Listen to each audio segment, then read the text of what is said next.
दोस्तों आज हम बनाएंगे 3 अलग तरीक़ों से चूरमा लड्डू जिनमें घी बहुत ही कम लगेगा और बहुत ही झटपट बनता है। और मीठे के तौर पे अगर आप कुछ बनाना चाहते हैं तो चूरमा लड्डू का जो ऑप्शन है सबसे बढ़िया है।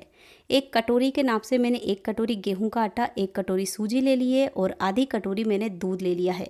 दूध हल्का सा गुनगुना है। उसके बाद 1/4 कटोरी मैंने ले लिया है देसी घी पिघला हुआ। और ये सब चीज़ें मैं एक ही कटोरी के नाप से डाल रही हूँ जिससे कि आपके भी घर में जो चूरमा है एकदम परफेक्ट बने। इन सभी चीज़ों को हम चम्मच से मिला देंगे क्योंकि हल्का सा गर्म है दूध, तो फिर गर्म ना लगे हाथों पे। इस तरह से मिलाने के बाद में सूजी ज़्यादा है ना, तो क्या करूँगी, इसे ढक्कन लगा के 3 से 4 मिनट का रेस्ट करने दूँगी। तब तक हमारी सूजी एकदम बढ़िया सी फूल जाएगी। तेल गर्म होता है तब तक हम क्या करते हैं, इस आटे को थोड़ा सा मसल लेते हैं। ज़्यादा जैसे रोटी के लिए आटा गूँथते हैं वैसा नहीं गूँथना है, हमें थोड़ा सूखा सा रखना है। इस आटे को बांधने के लिए अगर थोड़ा पानी की आवश्यकता लगे तो पानी लगा लीजिए इस तरह से। और ये देखिए आटों से ये जो आटा है इससे मुट्ठी बंध रही है, तो बस ऐसा ही हमें आटा चाहिए। इस तरह की मैं मुठियाँ बनाऊंगी और इन मुठियों को मैं तलूंगी तेल में। वैसे देसी घी में भी तल सकते हैं और आप चाहे तो इन्हें सेक भी सकते हैं। सेकने का मेथड मैं आपको आगे बताऊंगी किस तरह से सेक सकते हैं। और रोटी बनाकर भी आप इसका जो चूरमा है वो बना सकते हैं। पर हलवाइयों के तरीके से अगर आपको खाना है तो सबसे बेस्ट जो स्वाद आता है ना वो तल के ही आता है। इसलिए मैं अक्सर इस तरह से बनाती हूँ, कम से कम बनाती हूँ पर इस तरह से ही बनाती हूँ। अब देखिए मैंने तेज़ आग पे ही इन मुठियों को फ्राई किया है क्योंकि सूजी ज़्यादा है आटे के बराबर, तो इसमें तेज़ आग में ही फ्राई करना सही रहेगा। नहीं तो सूजी बहुत कड़क हो गई है तो फिर मिक्सी के जार को भी तोड़ सकती है। एक बैच फ्राई हो गया है तो इसे हम तोड़ देंगे। उसके बाद मिक्सी के जार में डाल के इसे महीन सा पीस लेंगे। इसी तरह से दूसरा बैच भी हम फ्राई करेंगे और थोड़ा ठंडा करके इसे पीस लेंगे। ये दोनों बैच हमारे रेडी हो गए हैं तो चूरमे का काफ़ी काम हो चुका है। आधी कटोरी मैंने देसी घी लिया है घर का बना हुआ, और इस घी में से मैं 1 चम्मच घी कढ़ाई में डालूंगी। इसमें डालूंगी बादाम कटे हुए, जो भी ड्राई फ्रूट्स आपके पास हो वो ले लीजिए। फिर इसमें 1 बड़ा चम्मच में बेसन डालूंगी। बेसन और बादाम साथ में ही हमें भुनना है, थोड़े से घी में हमें इन्हें भुनना है और उसके बाद में इसमें चूरमा डाल देना है। तो ये मैं जो स्टेप है करने से आपका चूरमा लड्डू इतना ज़्यादा स्वादिष्ट बनता है ना कि बनते ही ख़त्म हो जाता है। मतलब आपने शाम को बनाया तो सुबह खाया और मतलब दूसरे दिन शाम तक तो पूरा ख़त्म हो जाता है। अब देखिए मैंने गैस को ऑफ करने के बाद में चूरमा डाला है और उसके बाद इसे अच्छी तरह से मिला दिया है, किसी बर्तन में निकाल दिया है। बाकी का जो घी है ना वो मैं पूरा कढ़ाई में डाल दूँगी। आधी कटोरी घी से आप देखेंगे कितना सारा लड्डू बनता है। अब इस घी के अंदर हम डाल देंगे हमारा गुड़ काट के बारीक बारीक।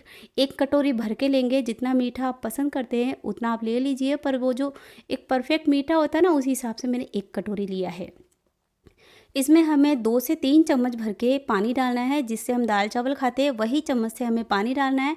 और ये चाशनी हमें बिल्कुल धीमी आंच पे बनानी है। जैसे ही इसमें उबाल आने लगेगा उसके बाद हम गैस को ऑफ कर देंगे और ये चूरमा डाल देंगे। गैस को बंद करने के बाद हमें चूरमा डालना है ताकि हमारी चाशनी जो है ज़्यादा सख्त ना हो जाए, हमारे लड्डू कड़क ना हो जाए। अब बस इसे धीमे धीमे मतलब कि आराम से मिला देना है क्योंकि कढ़ाई बहुत ज़्यादा गर्म है, तो हमें हीट की बिल्कुल ज़रूरत नहीं है। इस तरह से सारा का सारा चूरमा मैं मिला दूंगी। और अगर आपको इस टाइम पे ऐसा लगे कि जैसे अगर आपने पूरा कटोरी के नाप से बनाया है तो न तो आपकी चाशनी बढ़ेगी ना घटेगी। पर अगर आपने मेजरमेंट नहीं किया है और आपका चूरमा अगर बढ़ गया है, चाशनी कम हो गई, तो आप चूरमे को रोक लीजिएगा। हल्का ठंडा होने के बाद में मैंने चूरमा का लड्डू बनाना शुरू किया है। इस तरह से आप देखेंगे इसके अंदर से तो घी निकलने ही लग जाता है, काफ़ी घी हो जाता है इसके अंदर। ये देखिए इस तरह से बने हुए लड्डू कम घी में भी बनते हैं और पानी भी थोड़ा खट जाता है। और आप इसे फ्रिज में रख के 10 से 12 दिन खा सकते हैं, पर मेरे घर में कभी नहीं चलते हैं, बहुत जल्दी ख़त्म हो जाते हैं। ये देखिए गुड़ वाले लड्डू बनकर हो गए हैं रेडी। ये मैं आपको एक तोड़ के बताती हूँ और तुरंत ही हम दूसरे वाले लड्डू बनाएंगे। अब देखिए दूसरे वाले लड्डू का जो मेथड है थोड़ा अलग है। तो इसके लिए मैंने गेहूं का आटा लिया है, जो रोटी वाला रेगुलर आटा है ना वही लिया है। तो ये आटा हमारा हमेशा ही सभी के घरों में बारीक होता है। इसमें हम डालेंगे 1 कटोरी भर के सूजी। तो 2 कटोरी गेहूं का आटा है, 1 कटोरी सूजी है और आधी कटोरी हम बेसन डाल देंगे। इस तरह से बने हुए लड्डू भी हमेशा ही जल्दी से ख़त्म हो जाते हैं।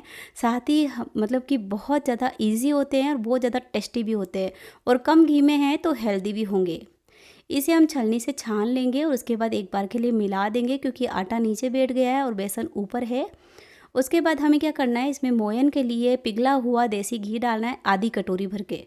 देखिए 2 कटोरी गेहूं का आटा, 1 कटोरी सूजी और आधी कटोरी बेसन के साथ में आधी कटोरी मोयन लगेगा।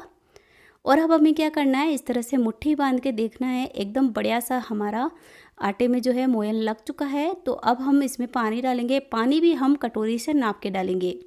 1 कटोरी भर के मैंने पानी लिया है। थोड़ा थोड़ा पानी डाल के हम इसका सख्त सा आटा लगाएंगे। ज़्यादा मसल के आटे को भारी नहीं करना है, थोड़ा खिला खिला रखना है हमें। ये देखिए इस तरह से मैं आटे को बांध रही हूँ पर मसल नहीं रही हूँ। अब मैं आटे को आपको तोड़ के भी बता देती हूँ कितना खिला खिला है। और इसमें से 3 चम्मच जितना पानी रह गया है ये हमें यूज़ नहीं करना है, क्योंकि इसमें आटा और बेसन दोनों ज़्यादा है तो सूजी आराम से फूल जाएगी और सूजी इस आटे को खिला खिला रखेगी। ये देखिए अब इसकी मुठियाँ बनानी है। जैसे कि मैंने आपको बताया कि मैं आपको आगे बताऊँगी कि आप बिना तले भी मुठियों से चूरमा बना सकते हैं। तो आप किस तरह से सेक सकते हैं, ये देखिए पहले इस तरह से हम मुठियाँ बना देंगे और उसके बाद में एक बैच हम तल देंगे और एक बैच हम चाहे तो सेक भी सकते हैं, या फिर पूरा का पूरा बैच हम सेक या फिर तल सकते हैं। अब देखिए यहाँ पे मैंने तेल गरम किया है। वैसे अपनी इच्छा अनुसार आप तेल में और घी में किसी में भी तल सकते हैं, वो अपने ऊपर है कि भाई मैं ऐसा नहीं होता है कि हमेशा घी में बनाती हूँ या फिर हमेशा तेल में बनाती हूँ। घी होता है मेरे पास में अवेलेबल तो मैं घी में बना लेती हूँ, वरना तेल में भी बना लेती हूँ। टेस्ट बहुत अच्छा आता है। अब देखिए मैंने इन्हें मीडियम आग पे तलना शुरू किया है। पहला वाला जो चूरमा था उसमें सूजी और आटा बराबर था तो मैंने तेज़ आग पे फ्राई किया है। और अब जो मेरे पास में ये चूरमा है, मुठिया है, इन्हें मैं मीडियम आग पे फ्राई करूँगी, जिससे कि इसके अंदर का बेसन और आटा है बहुत ही अच्छा सा फ्राई हो जाए, ताकि अंदर से कच्चे नहीं रहे। बाकी का जो बैच है वो भी मैं इसी तरह से मुठिया बना लूँगी, तब तक हमारा फर्स्ट बैच जो है वो फ्राई हो जाएगा। दोस्तों दाल बाटी के साथ तो हमेशा ही हम चूरमा बनाते हैं, पर अगर जो सिंपल चूरमा बनाते हैं उसके अलावा अगर आप ये 3 मेथड के चूरमे बनाएंगे ना, तो आपके घर में सच में ऐसा लगेगा आपको जैसे आप हलवाइयों के हाथ का चूरमा खा रहे हैं। बहुत ज़्यादा यम्मी, बहुत ज़्यादा टेस्टी बनता है। तो इस तरह से मैं पहले एक बैच फ्राई कर लूँगी और उसके बाद दूसरा बैच भी फ्राई कर लूँगी। अगर आपको तला हुआ नहीं खाना है, तेल खाना बिल्कुल बंद है या घी खाना बंद है, तो आप इस तरह से मुठियों को बाटी के अवन में एक एक थोड़ा दूर दूर रख के सेक लीजिए। जैसे हम बाटी सेकते हैं ना, बिल्कुल वैसे ही सेकना है। आराम से सीख जाती है, ये फट जाती है और बहुत ही बढ़िया सी हमारा चूरमा बनता है। तो ये देखिए अभी हम क्या ये तला हुआ बना रहे हैं ना, इसलिए मैं एक ही तरह का बनाऊंगी। कभी मैं ऐसा होगा कि मैं सेक के भी बनाऊंगी तब आपसे शेयर करूंगी। तो ये देखिए मैंने दूसरा बैच भी तलने के लिए रख दिया है और मैं आपको इसे तोड़ के भी बता देती हूँ। एकदम बिखरी बिखरी सी है, जैसे हाथ लगाते ही बिखर रहा है चूरमा। अब इसे किसी बर्तन से हम थोड़ा सा तोड़ देंगे, जिससे कि मिक्सी का जार भी नहीं टूटेगा और जल्दी से ठंडे भी हो जाएंगे। जब भीनी भीनी बारिश के बीच में हम ये चूरमा खाएंगे ना, तो बहुत मज़ा आएगा दोस्तों। पकोड़े के साथ में चूरमा भी मज़ा आता है। दाल बाटी चूरमा तो खाते ही हैं, पर कुछ तीखे के साथ कुछ मीठा। अब देखिए ये एक बैच जो है मैं इसी तरह से पहले पीस लूँगी, उसके बाद मैं दूसरा बैच भी पीसूँगी। पहले इसे बारीक कर लेती हूँ। अगर आपके चूरमे में मोटे मोटे टुकड़े रह जाए तो आप उसे छलनी से छान लीजिए, पर ये चूरमा एकदम मैंने हाथ लगा के देखा एकदम बढ़िया सा पिस गया है, तो मैंने इसे नहीं छाना। और आप चाहे तो हाथों से भी कोई मोटे टुकड़े हो तो निकाल लीजिए। अब देखिए इसे 2 तरीके से हमें बनाना है। तो हम क्या करेंगे, इसमें से चूरमा जो है 2 पार्ट में डिवाइड कर देंगे। जैसे कि ये 6 कटोरी के आसपास चूरमा है, तो हम 3-3 कटोरी चूरमा अलग अलग रख देंगे। जितना हम आटा वगैरह लेते हैं ना, उस हिसाब से हमारा चूरमा बनता है। तो 3 कटोरी हमारे पास गेहूं का ये चूरमा है, तो उस हिसाब से मैंने यहाँ पे इसमें 1 कटोरी भर के डाल दिया है शक्कर। ये जो बूरा शक्कर होती है वही डाला है। और पूरा चूरमे का बनाती मैं, अगर दूसरा नहीं बनाती तो इसमें मैं तकरीबन 2 कटोरी शक्कर डालती। अब देखिए जो आधी कटोरी मैंने पिघला हुआ घी लिया ना, इससे हम 2 तरीके के चूरमे बनाएंगे। अब पहले इसमें से मैं थोड़ा घी निकाल लेती हूँ फ्राइंग पैन में, क्योंकि हमें ड्राई फ्रूट्स को फ्राई करना है। क्योंकि हम ये जो चूरमा बना रहे हैं ये शाही चूरमा है। ये चूरमा अक्सर जो मतलब कि हलवाई लोग हैं दाल बाटी चूरमे के साथ में बनाते हैं, और इसमें ड्राई फ्रूट्स बहुत ज़्यादा होता है जो बहुत बहुत यमी लगता है। अपने पसंद के सारे ड्राई फ्रूट्स काट के और डाल दीजिए, बस किशमिश को नहीं काटना है हमें। मैंने इसमें काजू, बादाम और थोड़े से खरबूजे के बीज और किशमिश डाल दिया है। उसके बाद इन्हें मीडियम आंच पे या धीमी आंच पे फ्राई करेंगे। किशमिश क्या फटने लग जाती है, इसलिए धीमी आंच पे ही फ्राई कीजिए। अब देखिए मैंने यहाँ पे इसमें डाल दिया है नारियल का बुरादा। जैसे कि मैंने आपको बताया शाही होता है तो इसमें बहुत सारे ड्राई फ्रूट डलते हैं। आधी कटोरी मैंने इसमें डाला है नारियल का बुरादा और इसे भी भून लिया है, क्योंकि घी गर्म है तो ये भून जाएगा। और अब हम क्या करेंगे, इसे मिलाएंगे। तो उससे पहले कुछ और टेस्ट डालते हैं। तो शाही है तो भाई बहुत सारी चीज़ें डलेगी। 5 इलायची को कूट के डाला है मैंने, साथ ही में मैंने खसखस का बीज डाला है और थोड़ी सी गुलाब की पत्तियाँ डाल दी है। ये देसी गुलाब की पत्तियाँ है, ये कड़वी नहीं होती है, इसमें बहुत अच्छी खुशबू होती है। अच्छी तरह से मिला देंगे और फिर अगर हमें घी की आवश्यकता लगेगी तो ही डालेंगे। वैसे इस चूरमे के मैं लड्डू नहीं बनाऊंगी, मैं इसे ऐसा ही रखने वाली हूँ। तो आप भी इसे इस तरह से ही रख सकते हैं। इसे बस ऐसे ही कटोरी चम्मच में डाल के, मतलब कटोरी में डाल के चम्मच के साथ सर्व कर सकते हैं।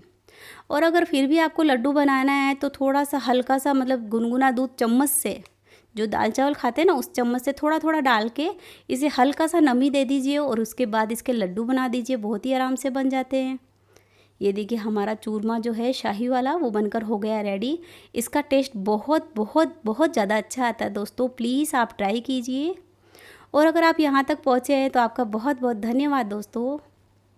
अब देखिए बाकी का चूरमा बनाने के लिए मैंने 3 कटोरी ये पिसा हुआ चूरमा लिया है। इसमें अपने पसंद के जो भी ड्राई फ्रूट्स है वो कच्चे ही डलेंगे, इन्हें हमें भूनना नहीं है। इसमें घी बहुत कम लगता है, बस ये देखिए 2 चम्मच जितना घी बचा ना वही डाला है मैंने। और उसके बाद हम इसमें डालेंगे हमारा रूह अफ़ज़ा। ये जो गुलाब वाला रचना होता है, ये पानी में डाल के, दूध में डाल के, दही में डाल के तो हम हमेशा ही पीते हैं। आप चूरमे में डाल के एक बार खाइएगा, इसका टेस्ट बहुत ज़्यादा अच्छा होता है। अब देखिए मैंने आधी कटोरी भर के इसमें ये चूरमा डाल, मतलब कि रूह अफ़ज़ा डाल दिया है, रसना हमारा। और उसके बाद हम इसे हाथों से अच्छी तरह से मिलाएंगे ताकि इक्वल हो जाए और फिर हम इसके लड्डू बना देंगे। दोस्तों अगर आप चैनल पे नए हैं तो प्लीज़ कमेंट सेक्शन पे ज़रूर बताएं कि आपने ये वीडियो कहाँ से देखा है। और अगर आप मतलब कि ये वीडियो देख रहे हैं तो आपका तहे दिल से शुक्रिया। प्लीज़ वीडियो को लाइक ज़रूर कीजिए दोस्तों। ये देखिए हमारे तीसरे लड्डू बनकर हो गए तैयार, कम से कम घी में। और इन लड्डुओं को आप 2 दिन तक बाहर रख लीजिए, और फ्रिज में रखते हैं तो आप हफ्ते भर के लिए रख लीजिए, ज़्यादा नहीं रखना है हमें। बाकी के लड्डू को आप 15 दिन स्टोर कीजिए। तब तक के लिए बाय बाय।